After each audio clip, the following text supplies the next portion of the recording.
Fashion is not merely about clothing. It serves as a medium of self-expression, allowing us to communicate our identity, emotions, and our aspirations. And it's crucial in understanding the motivations and expectations behind the clothes that we choose.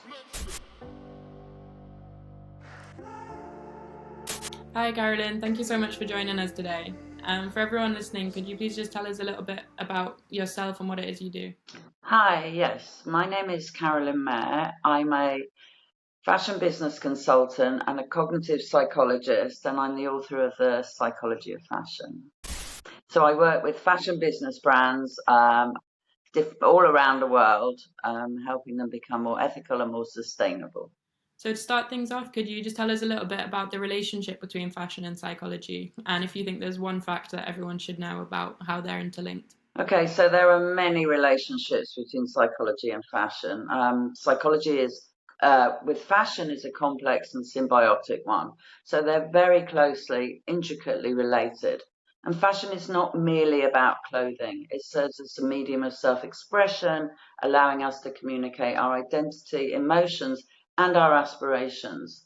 And it's crucial in understanding the motivations and expectations behind the clothes that we choose, because what we wear can also impact our self-esteem, our self-confidence, our mood, and ultimately our behaviour.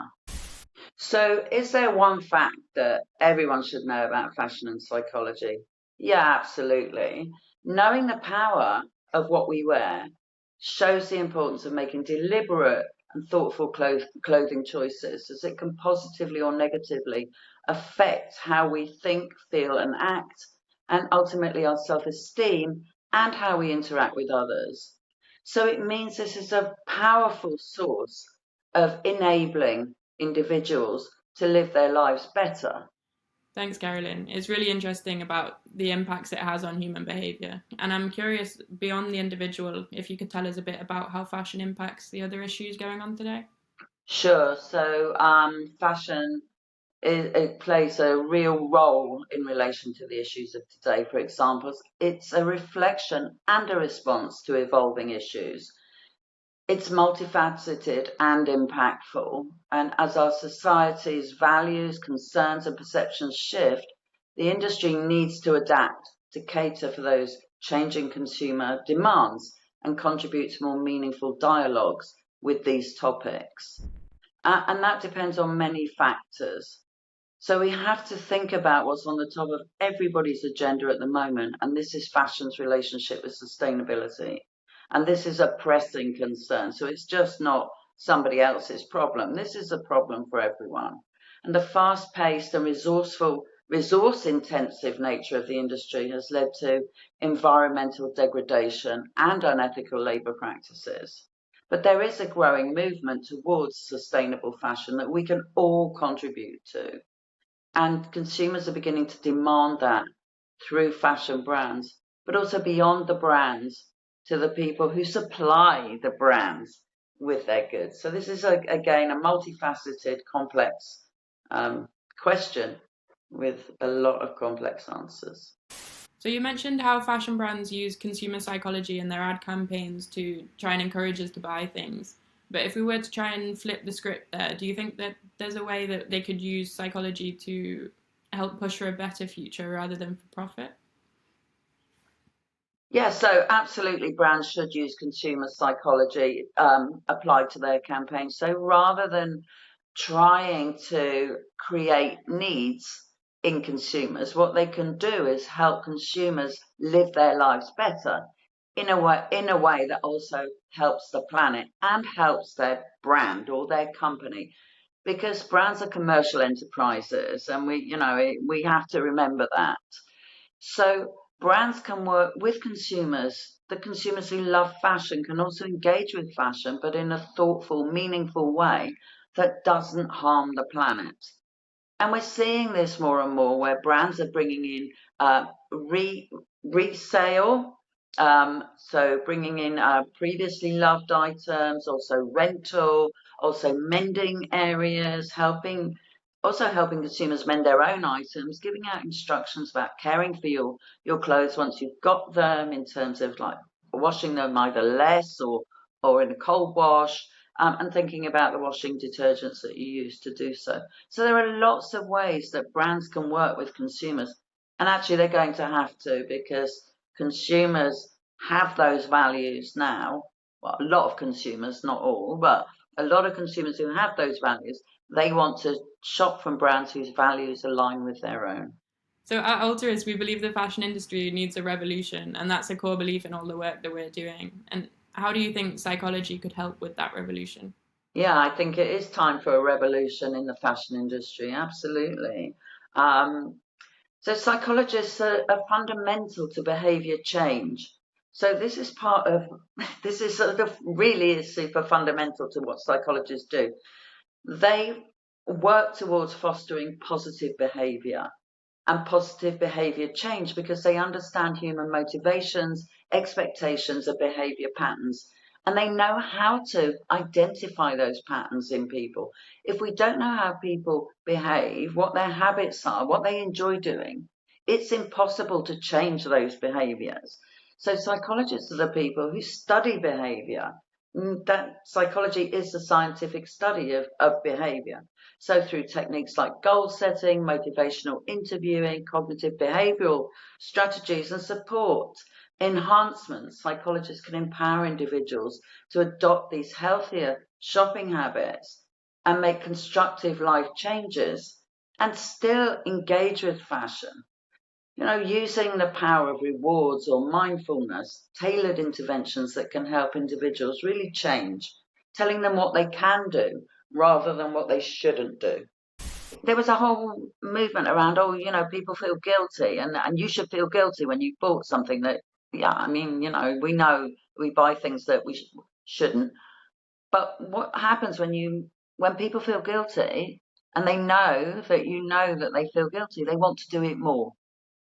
It kind of motivates them to do it more, not to do it less. They might feel bad, but there's that tension, the word tension. I think that's key. Yeah, I love that. Telling them what they can do rather than what they shouldn't do. So my next question is, in the sustainability movement, we often talk about how it's better to buy secondhand and repair and upcycling. And could you tell us a bit more about the benefits of making sustainable choices like that?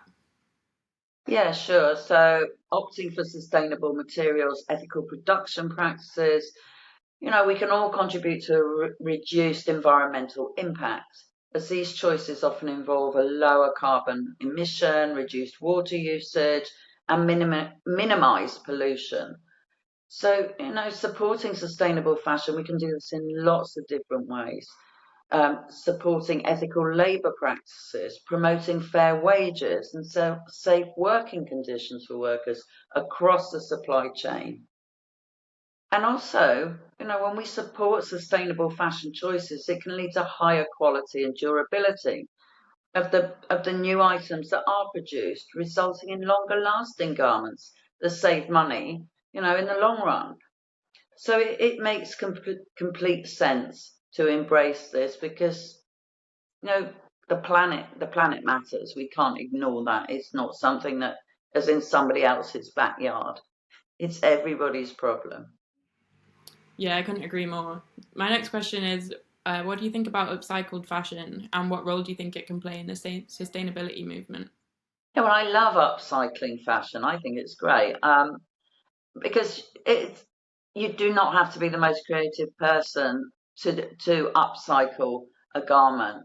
Just you know, cutting something here or sewing on a button or just changing it, adding bits here and there can make an ordinary item stunning. You can really change something and make it completely unique for you. And you can also make items fit better, you know, or just change something from a dress to a top.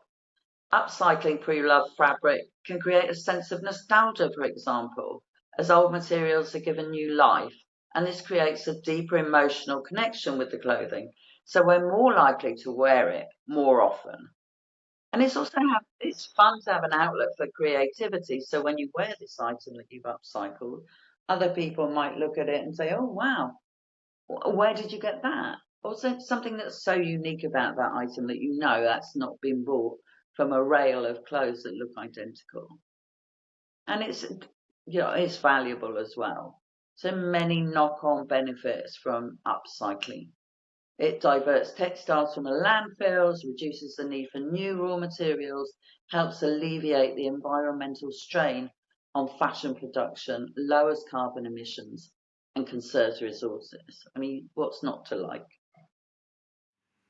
So, fashion and psychology are not two areas that people might typically think are particularly interlinked. And at what point in your career did you first start to link these two?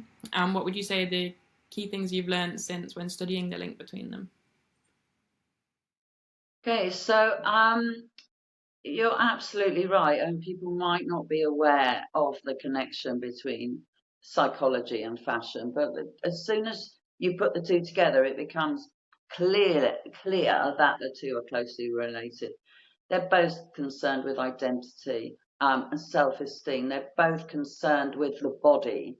And fashion, it's our second skin. It's the closest thing to our bodies. But of course, what I'm concerned with is far more than simply the clothes we wear. And I say simply, not wanting to reduce that as a an important ingredient. But I'm concerned very much with the industry, in that the industry looks at the psychology involved in running the industry and the millions of people worldwide who are involved in the industry, whether that's suppliers or people working for particular brands, and then of course the consumers who buy from brands. So it's hugely important. So how did I get to this stage? Well, my first job on leaving school was as a window dresser, or a visual merchandiser they called now. I was a window dresser, but that job was amazing. Absolutely loved it. But after that, I did all sorts of different bits and pieces. And then I began to study psychology. And the part of psychology that I loved was cognitive psychology. And that is the part that's involved in thinking, reasoning, perception, basically how we make sense of the world, how we interpret objects, how we interact with the environment. So the cognitive psychology was the thing for me. And as I progressed through my studying period, through my BSc and then my MSc, I was invited, fortunately, very lucky for me, to do a PhD, and that PhD was in cognitive neuroscience, looking at how the brain combines features so that we see a coherent object. So I won't like talk about that too much because it's very complicated. But it turns out my PhD was very theoretical, and it was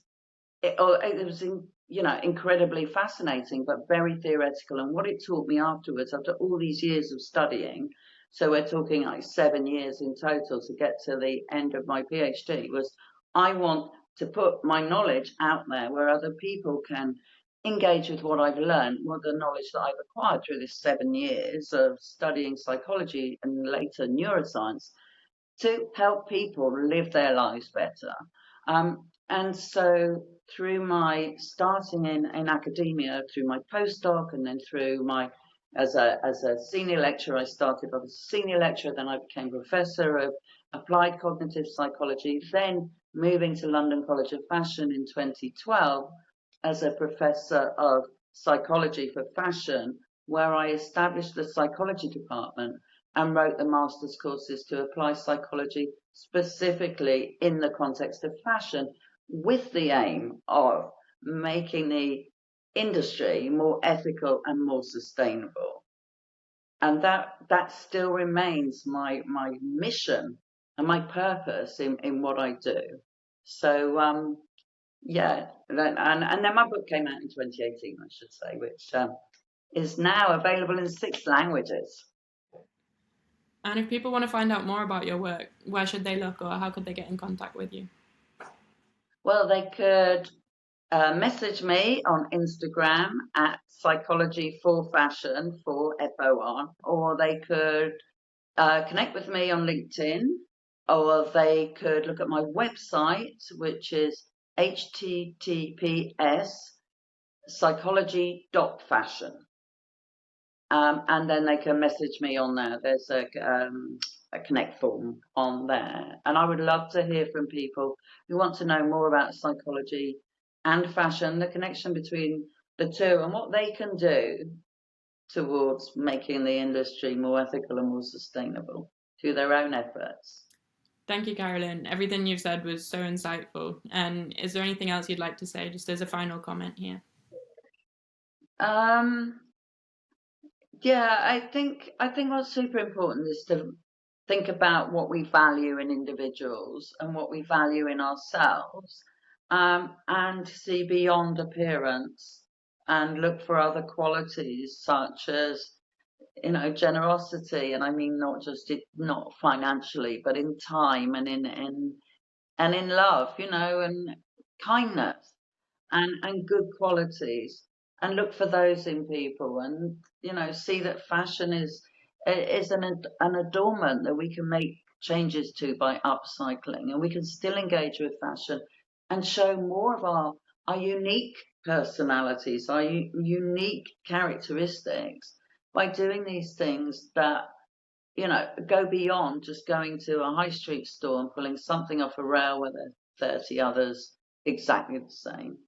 I think it's very easy to be tempted by fashion, by new trends, and temptation is very, very difficult to resist. So what we need to do is, as best as we can, and I'm not saying this is easy, remove temptation.